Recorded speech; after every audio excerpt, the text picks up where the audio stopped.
All right, guys, I got some of the parts laid out for the fuel lines here. Don't forget, you got to put the fitting on here first, guys.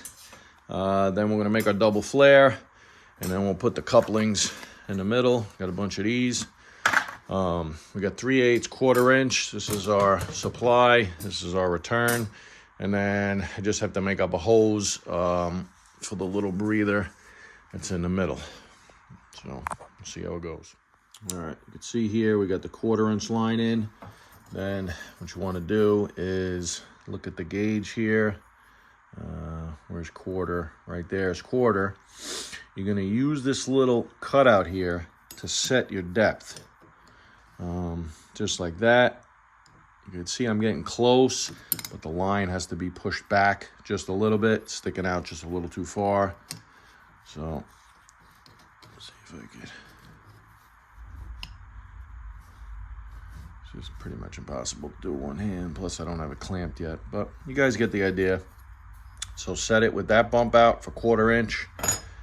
I'm gonna pause it, get it set, and then I'll come back to show you how to do the double flare. All right, we got it set up. Now I'm just gonna take the little peg here for 1/4 inch. It's gonna go like that into the hole. I'm gonna slide this disc. Yeah. All right, take 2 here. Once again. Of course, now I can't do it because I'm hitting the bench. All right. Okay, take 3. I'm definitely not losing my patience here. Gonna slide that in like that. Pull the disc around. The disc is made out of aluminum, so it softens the pressure on the tip. This piece is steel. I'm gonna swing this around. I don't think I'm gonna be able to get it all done like I wanted, but anyway, swing this around, put it in front of the steel plate. Then I'm gonna bring my cone in, and I'm gonna crank down on the handle, and that'll press and, expand the end of the steel tubing to get it ready for the secondary part of the double flare. You can see aluminum disc. The steel cone goes right into the V on the aluminum, and then it pushes against the steel peg. I'm gonna crank down on this off camera, and then I'll show you what it looks like before we do the secondary part of the double flare. All right, you guys can see it kind of just mushrooms it out, but it leaves a nice thick end.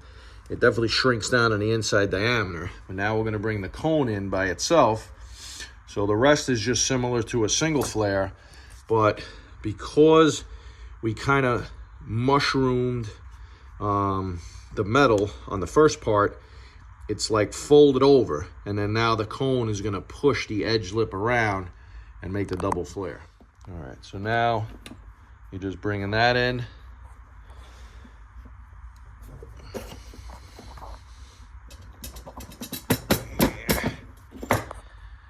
And you get the idea.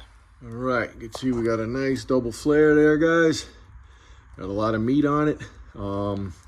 This might be overkill. Some of you guys might be sitting there going, that's a lot of work for nothing for a fuel line. It's a low pressure on this, just carbureted engine. But my opinion is, if I could do it now, and this is definitely the weak point of any flare, guys. So if I could double up that edge there, I feel like I just add way more strength and longevity to it. So why not do it? It's easy now. I'm doing it inside on the bench, and then I'm just gonna feed the lines through. So, if you're out in the field and you're doing a repair, then you judge accordingly. If you're in a tight place, you can't get to it, you just do a single flare and you call it done. But I love the way these come out. I've been doing them since I'm a little kid, and would make my dad proud. Hopefully he's up in heaven watching down, getting a kick out of this right now.